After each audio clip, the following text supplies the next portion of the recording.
L'invité de la matinale. KTO Radio. L'invité de la matinale aujourd'hui, Aurélie Mercier, responsable enfance et famille au Secours catholique Caritas France. Bonjour.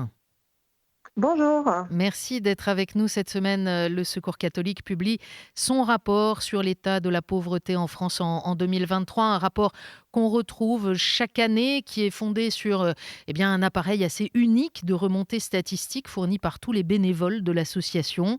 Et ça en fait du monde. En 2022, vous le rappelez dans ce document, près de 60 000 bénévoles répartis dans 2400 lieux d'accueil ont rencontré plus d'1 million de personnes. Alors, il y a un échantillon représentatif, près de 50 000 ménages, qui a été retenu pour ce rapport statistique. Et dans le rapport, peut-être je voudrais commencer par là, Aurélie Mercier, on trouve bien sûr les statistiques et on va parler des points saillants, mais on trouve aussi des récits et des témoignages. Pourquoi mettre les deux ? C'est pour qu'on n'oublie pas de mettre des visages derrière ces chiffres ? Oui, tout à fait. Et c'est aussi pour permettre aux personnes qui sont directement concernées par la pauvreté de donner de leur voix. Et elles savent ce que c'est que la pauvreté dans leur quotidien, elles la combattent. Et c'est important aussi qu'elles puissent contribuer à ce rapport qui parle d'elles notamment. Alors d'elles en particulier, puisqu'il y a un titre évocateur cette année, les femmes en première ligne. Elles sont devenues majoritaires à pousser la porte du Secours catholique, dites-vous, et c'est pas un hasard, elles sont plus exposées à la pauvreté. Pourquoi ? Alors pour plusieurs raisons, notamment pour celles qui ont la garde de leurs enfants lors de séparation. On voit bien une proportion importante de familles monoparentales et donc qui sont représentées principalement par des mères isolées, mais aussi par différents accidents de la vie, des parcours qui peuvent être chaotiques et qui peuvent arriver ensuite en fin de carrière, au moment de la retraite, avec des pensions, avec des revenus très faibles. Les femmes avec enfants en particulier se trouvent vite en difficulté en cas de rupture. Ça veut dire que la fragilité des couples aujourd'hui a un impact direct sur cette question de la pauvreté ? Oui, tout à fait. C'est ce que notre rapport démontre. Effectivement, les ruptures conjugales et la charge des enfants qui sont le plus souvent confiées aux mères. 22% des femmes seules ou des mères seules mentionnent une séparation comme circonstance de leur venue au Secours catholique. 52% des familles que nous accueillons sont des mères isolées. Et on constate que les prestations sociales, on peut penser notamment aux allocations familiales, ne compensent pas en fait suffisamment les charges de ces ménages. De manière générale, le niveau de vie médian de ceux qui font appel au Secours catholique a baissé fortement au cours de cette année, 7,6%, lit-on dans votre rapport. Donc une aggravation de la pauvreté dans notre pays ? Oui, ce sont les effets de l'inflation.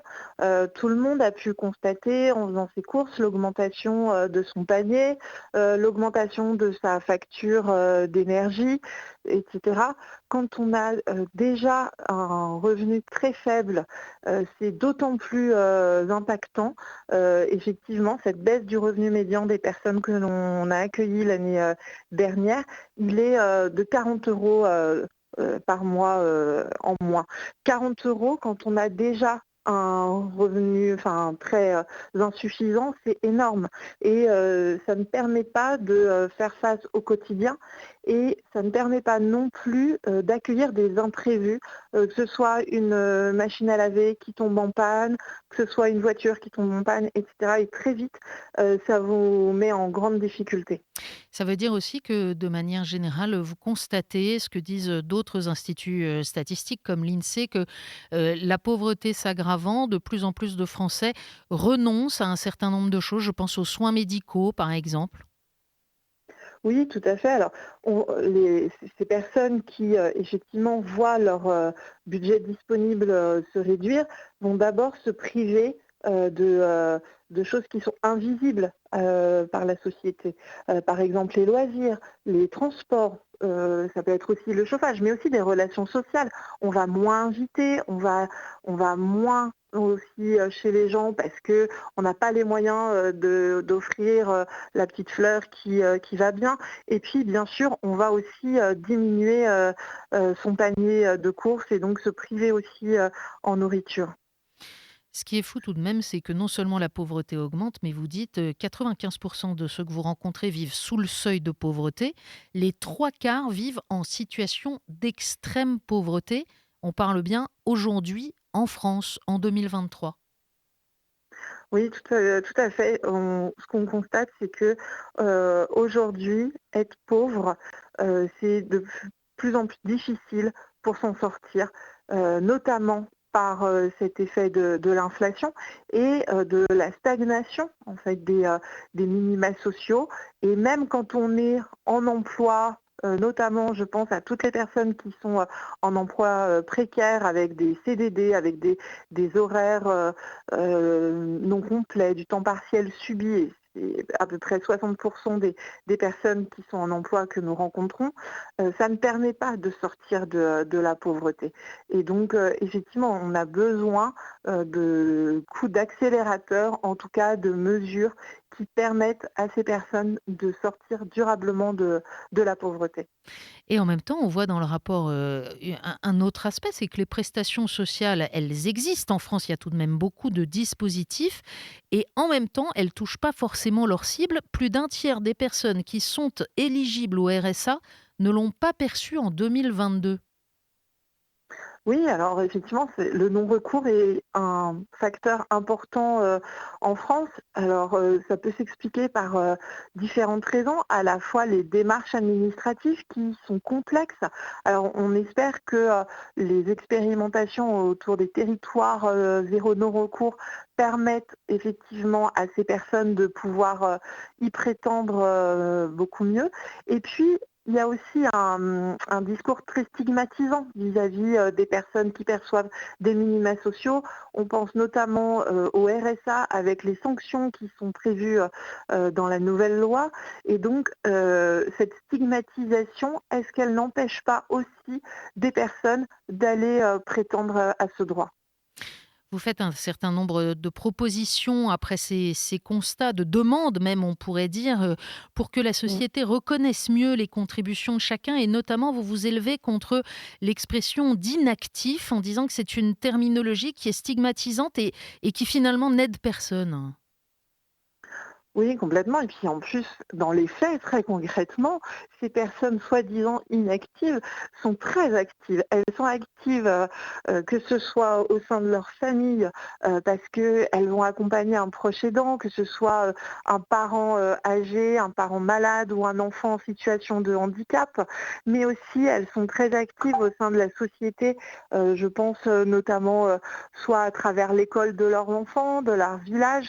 Et donc, ce sont des personnes qui, aux yeux de la statistique publique aujourd'hui, sont inactives alors qu'elles exercent un boulot de dingue.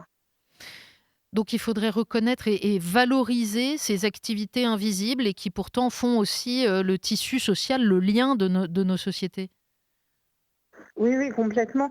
Aujourd'hui, il existe un congé de proche aidant qui est indemnisé pour les personnes qui sont en emploi, alors que les personnes qui sont aujourd'hui privées d'emploi n'y ont pas le droit.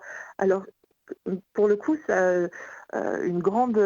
pour nous, c'est une grande inégalité et à la fois en termes de reconnaissance, mais aussi en termes de droits acquis. Vous demandez également que chacun puisse subvenir à ses besoins vitaux et à ceux de ses proches. Et pour ça, à la fois qu'il y ait une rémunération décente qui soit garantie aux personnes qui ont un emploi, et puis en tous les cas, assurer des moyens convenables d'existence aux personnes sans emploi, en rappelant que ça fait partie du préambule de la Constitution.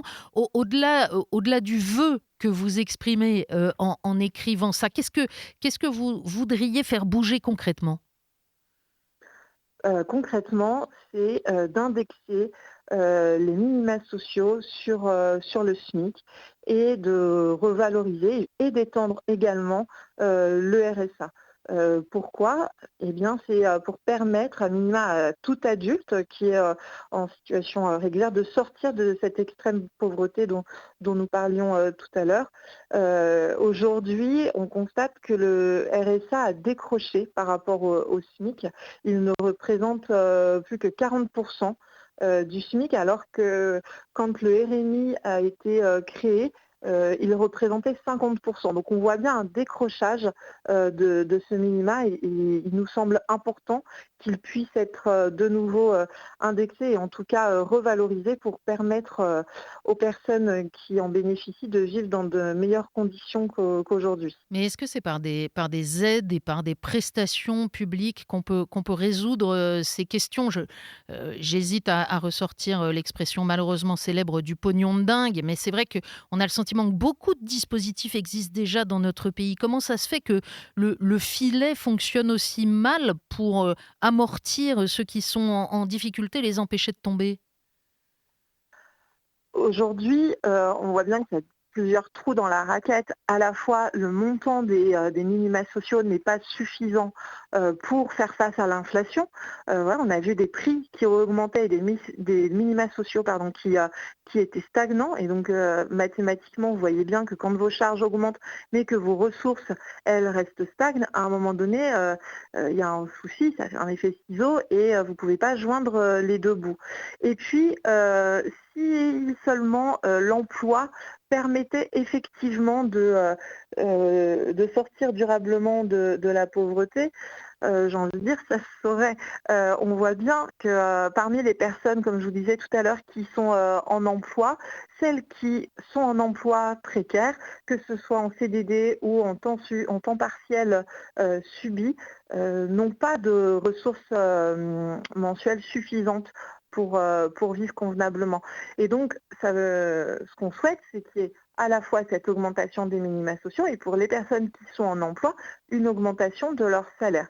Et donc, c'est un travail décent, des horaires décents et des revenus aussi qui soient décents. Parce que les personnes, en général, elles ne viennent pas par gaieté de cœur, que ce soit frapper à la porte d'une association pour demander une aide financière pour régler la cantine de son enfant, etc. Elles souhaiteraient pouvoir la régler seule par le seul fruit de son travail. Sauf qu'aujourd'hui, on voit bien que ce n'est pas le cas. Aurélie Mercier, vous êtes responsable enfance, famille. Vous parliez des enfants à l'instant. Et on sous-estime aussi l'impact que ces situations de pauvreté peuvent avoir sur la croissance, le développement des enfants de ces familles. Oui, complètement. Alors, dans le million de personnes que le Secours catholique a accueilli en 2020, 450 000 étaient des enfants. C'est un chiffre qui est important et, comme vous le dites, ça a un impact. Ça a un impact tant sur l'alimentation qu'ils peuvent avoir, et on sait les effets sur l'alimentation, les effets sur la santé, mais aussi ça a un impact sur l'accès aux loisirs, l'accès aux vacances, l'accès à l'éducation. Alors, l'éducation, elle est obligatoire pour toutes et tous, certes, mais malgré tout, quel est l'accompagnement autour, quel est le capital social aussi qui peut être permis à ces enfants. Et c'est là où l'action aussi de tous nos bénévoles en faveur de ces enfants est importante, que ce soit dans l'accompagnement à la scolarité, que ce soit dans l'accès à des loisirs, à des vacances pour des enfants et aussi avec leur famille. Tout ça est important pour se projeter et pouvoir souffler aussi. Et on les salue, tous ces bénévoles. Alors, on peut rappeler qu'il y a évidemment une demande d'aide alimentaire qui est aussi de plus en plus importante. Il y a une demande de soutien pour des factures, vous l'avez évoqué, du loyer en retard, les factures d'énergie qui ont beaucoup augmenté. Ce qui est très intéressant, et je voudrais qu'on termine avec ça, Aurélie Mercier, c'est aussi que la demande adressée le plus souvent aux bénévoles du Secours catholique, c'est l'écoute, 57%, parce que c'est très difficile en plus d'affronter ça tout seul. Oui, complètement. Et puis ce qu'on peut aussi constater, c'est que la précarité, elle isole. On a honte d'être pauvre et la société nous renvoie, comme on disait tout à l'heure, à des qualificatifs qui sont peu glorieux. On est inactif, etc. Et donc très vite, cette précarité, elle va isoler. Et c'est important pour les personnes qui la combattent de trouver des moments, des espaces, des personnes qui les écoutent, qui prennent le temps de les écouter.